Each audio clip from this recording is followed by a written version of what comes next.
I've been with my wife for 8 years now. She has primary custody of her daughter Santana, tween.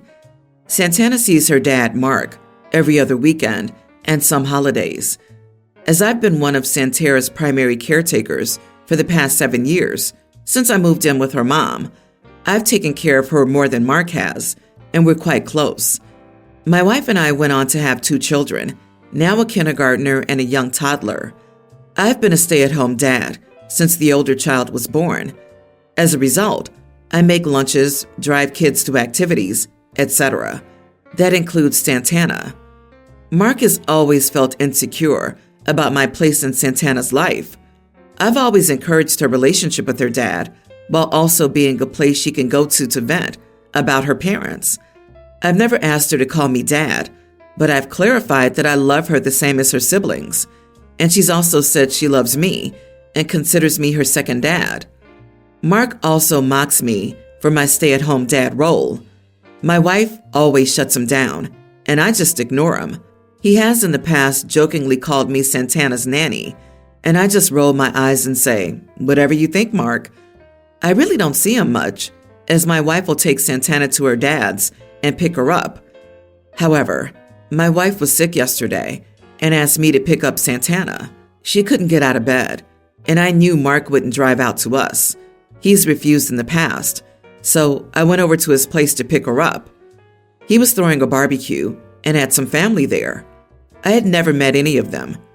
Santana ran into my arms, excited to see me, and shouting my name. A few people looked at Mark curiously. He laughed and said, "That's Santana's nanny." I shook my head and said, "I'm her stepfather, Greg. Nice to meet you all." Mark turned red and barely said goodbye to Santana. I didn't think much of it, outside of Mark just being Mark. However, Mark texted my wife later, saying I humiliated him, and given I'd likely never see those people again, I shouldn't have said anything. My wife told him he was overreacting, and he then texted me, saying I had no right to correct him in his own home. He asked what was the big deal if his family thought I was her nanny. Am I the idiot for correcting my stepdaughter's dad? LOL, you're so not the idiot. If you just dryly said, "I'm her stepfather, Greg. Nice to meet you all," that's a great sick burn and a classy way to handle it. He was humiliated because he humiliated himself. If he has a personal stake in making his family believe you're the nanny, he's been telling lies to his family about who you are and that he's playing a lot bigger role in Santana's life than he actually is. That's not your job to get in the middle of that drama, but you don't have to let him lie about you in public to your face without correcting him. You said the right thing. There's no need to let him save face and participate in his lies. If OP hands out burns like that regularly, I hope he carries complimentary soothing cream to give to his victims. Mark has probably told everyone there at some point a nasty story about his ex and her partner. OP turns up, nice and pleasant. His daughter clearly adores OP, and I can see people putting together the puzzle and coming up with a different picture, and Mark was caught in his own BS. In his attempt to humiliate you, he humiliated himself. They call this just desserts. He's salty because it backfired on him. Clearly, he's a deeply insecure person who's likely jealous of your involvement with Santana. If Santana witnessed this, you should tell her that you love her and you love your role as her stepfather. Let her know that Mark's comments about you being the nanny upset you because you are a much more important person in her life than a nanny would be. Make sure Santana knows that you care about her and that her father's comments are hurtful. I have a friend who's 22 and she has her license, but she cannot drive. She's terrified of driving. The driving videos of crashes and her parents being stressed when teaching her messed her up. She got her license and then never drove again. Anyway, she needs to drive everywhere. We're in the US, and driving's pretty important. Usually I'm fine with picking her up and driving her, but I'm so tired of it. If we go out, since I'm the one driving, I can't have a drink. I must pay for more gas. I have to figure out the route. If she's late, well, I'm late. My complaints go on and on. She was complaining about not going anywhere. I reminded her she had a car she could use and that she had a license. I heard the whole spiel of how it's so dangerous, and I told her it's getting old. I said I couldn't be driving you everywhere. At this point, it's pathetic, and she needs to get over it. She hasn't talked to me since and thinks I'm an idiot. Not the idiot. I think it's funny that she said she can't drive because it's dangerous, but it's not dangerous when you drive her everywhere? Make that make sense. I've heard people that can be anxious or scared of driving, and therapy helps. Or she needs to consider Uber and public transport. Exactly. You aren't your friend's personal driver. A professional gets paid. She can't drive her car. Call a taxi or Uber. Move to a town with public transport. Or call somebody else to haul her around. You're being taken advantage of. It's okay to say no. Everyone's the idiot here. She's an idiot for making you late, not contributing to gas, and overall not seeming grateful. But you also crossed the line by calling her pathetic for her fear. I mean, you're partially right, but you were a real idiot about it. If she's terrified of driving, then she shouldn't be behind the wheel because she'll put herself and others at risk. You don't have to drive her everywhere, but you have no right to insult her. I would apologize, but stand and explain how it affects you being her cab. Either she contributes to gas, or she needs to find an alternative method of transportation. Update. Thank you all for the comments. I'm going with a justified idiot on this. I sent a text apologizing for my outburst, but also outlined that I'm not driving her anymore. I explained my frustration and her not showing courtesy by never paying for gas or making me late to activities because she was late. Never mind. I don't feel bad anymore. She texted me back and told me I'm screwing up her social life since she can't afford Uber everywhere, and a lot of creative curses. And for the first time, I was called a Muppet. Didn't understand that insult. I guess she's mad that I won't be a doormat anymore. My son announced his wife's pregnancy at 8 weeks after hearing the heartbeat. Unfortunately, she had a loss around the 10th week. When my son called me on the phone, I was so shocked that I just blurted out, "Why, did she fall?" She did not fall, by the way. I didn't realize I was on speaker during that call, and my daughter-in-law overheard my reaction. When she got pregnant again, they didn't announce it until well into the second trimester. Due to my daughter-in-law ending in a very unexpected C-section, my son requested my help to come over. I cooked, cleaned, did laundry for them, washed the baby, etc. Despite all my hard work, she was still very cold towards me and treated me poorly. I finally asked her why, and she admitted that she was furious when I sounded very blaming when I asked her if she felt that's why her previous pregnancy ended. I told her that I asked if she fell, not to blame her in any sense, but out of concern for her. I said that I am aware that there are other reasons that loss occurs, as my immediate family members have suffered the same. I was very sad to hear the news. All of us were so happy and excited about her first pregnancy. Then the next day heard the sad news. We all called to speak to her directly and see how she was, but were told she was not ready to speak. We tried to give her the space and time she needed for the situation. I don't think she believed me, though. Am I the idiot for asking if my daughter-in-law fell? That's why she had a loss? You are the idiot. I mean, that's a pretty tone-deaf thing to say, right when learning the news. You could have asked if she was okay or something. You know, like a person. Who thinks about a fall? Who thinks about a fall? Everyone who watches telenovelas. That's 99% of losses in those stories.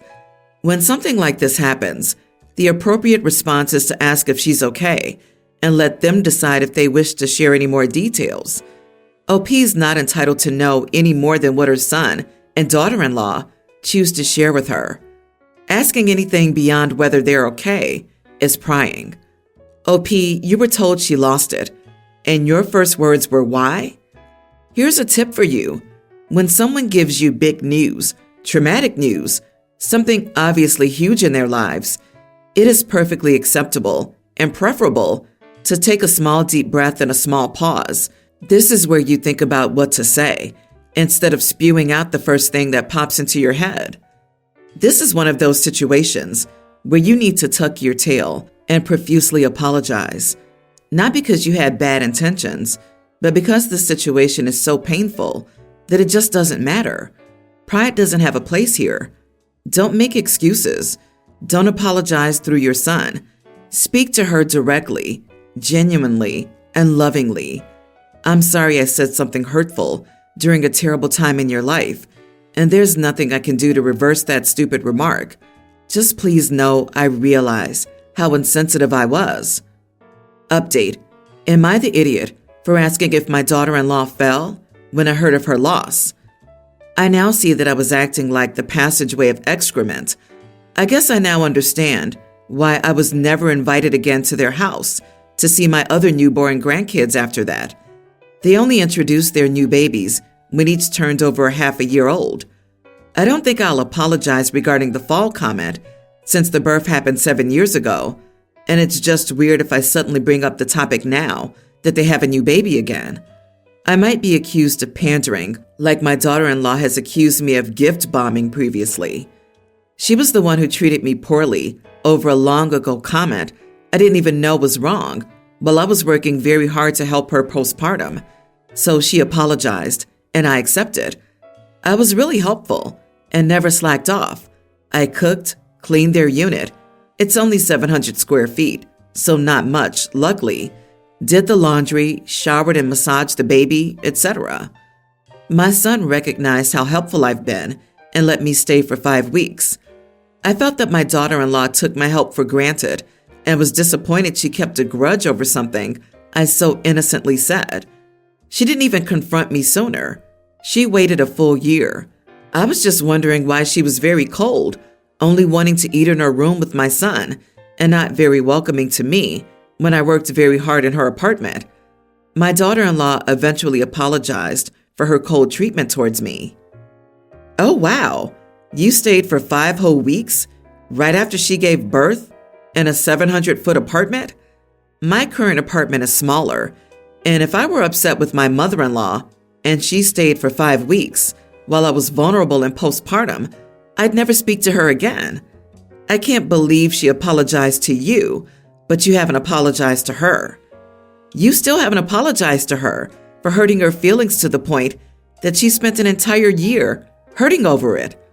Why are you here if you aren't interested in actually hearing your judgment? You still don't get it. It's still her fault in your mind. You are the victim in your mind. The issue here isn't her actions to you. It's your refusal to see the pain you caused her. My 18 biological parents got pregnant very young. I won't elaborate. For some reason, they decided they could raise 1 kid, but not 2. I was put up for adoption, and my parents have given me a great life. I will attend university this fall, and my grandparents are paying for it. Not all of it, as I got a scholarship. I'm not trying to brag. My family has helped me achieve, and I would not be where I am without them. I recently turned 18, and my twin was finally told that I exist and got a hold of me. I'm not interested in meeting him or his family. I don't know how they chose him over me, and I don't want to know. I have a family that has never once treated me as unwanted, and I think I'd be spitting in their face to have anything to do with those people. My family understands, but my twin thinks I'm an idiot for not wanting to meet him or my biological parents. Am I the idiot? Not the idiot. I'm adopted too. It comes with a special set of privileges and challenges that people who were raised in their biological families don't understand. The only idiot here is your biological parents. Twins have such a unique and intricate bond. Keeping one and putting one up for adoption is so screwed. I do feel for your twin, though. I imagine it's also very confusing, sad, and crappy to be in his shoes. I'm also an adult adoptee. You're allowed to choose the level of relationship you have with your biological relatives and don't owe anybody anything. I do want to push back on something you said, though, gently. It would not be spitting in your parents' faces if you decided on contact with your bio relatives. You love your parents, They love you, and your relationship is based on years of commitment and support. Nobody's going to replace them. It would be more like looking up an estranged second cousin and getting to know them. They're just somebody you have a genetic connection to, not an act of rejection. Maybe you'll never want to meet any of them, and that's absolutely fine. I had no desire to connect with my bio family until I had a baby myself, and then I wanted to understand more about why they made that decision. We have occasional contact, but nothing profound. Some people never feel that desire. I just want you to try not to think of it as an attack, because if your feelings do change one day, it could give you unnecessary guilt. I get what your brother's feeling and what you're feeling. You need to do what you need to do. And frankly, the lashing out at you isn't cool.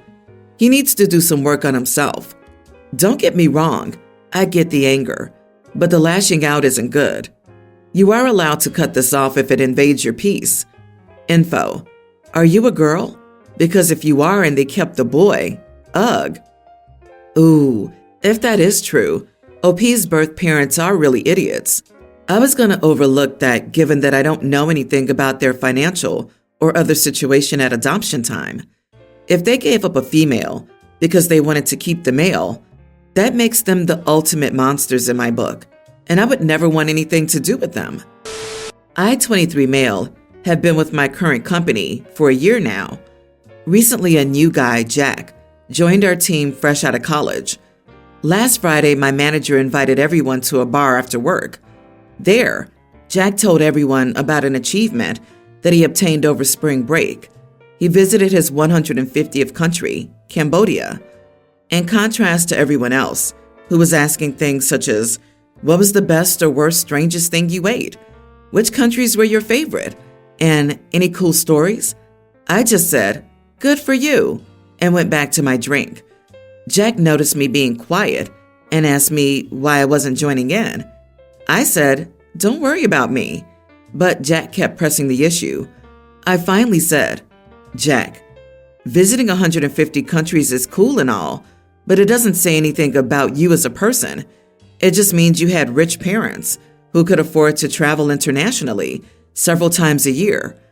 I grew up poor, literally worked my butt off in high school, got a full ride merit scholarship, and did everything humanly possible to land my current six-figure job. Rich people who think they're better than everyone else just because they had rich parents are a huge pet peeve of mine. But my coworkers don't know any of that, since I like to keep work and my personal life separate. Jack got really quiet after that and left soon afterward. Now it's morning and I wonder if I should have kept my mouth shut. You are the idiot. So, visiting 150 countries is really cool. There was no need to crap all over it and make a stink. Traveling to 150 countries is not insignificant. It means that your colleague likely went to places that were not luxurious. People who travel like Jack are likely curious about the world and other cultures, and that's nothing too slight. It does say something about him as a person. He never said he was better than anyone else. You just assumed that because of your own insecurities. Yep, your jealousy got the best of you in this situation. You worked hard. No one can or will ever take that away from you. But you do need to come to a place of resolution that people who grew up even moderately wealthy can also work hard too. Remember, it is better to have fake friends than real enemies at work. This 1000%. My Lord, it goes far. I think that while you can have your own thoughts on something, it's best to keep them private and even lie about it when it involves work relationships, unless it gets into really bad behavior territory. Eventually, Jack will tell someone at work what happened, and it'll spread. If Jack seemed like an okay guy, OP's just gonna look like a little old sourpuss, and you know people are gonna add jealousy to that description. This is the main life lesson.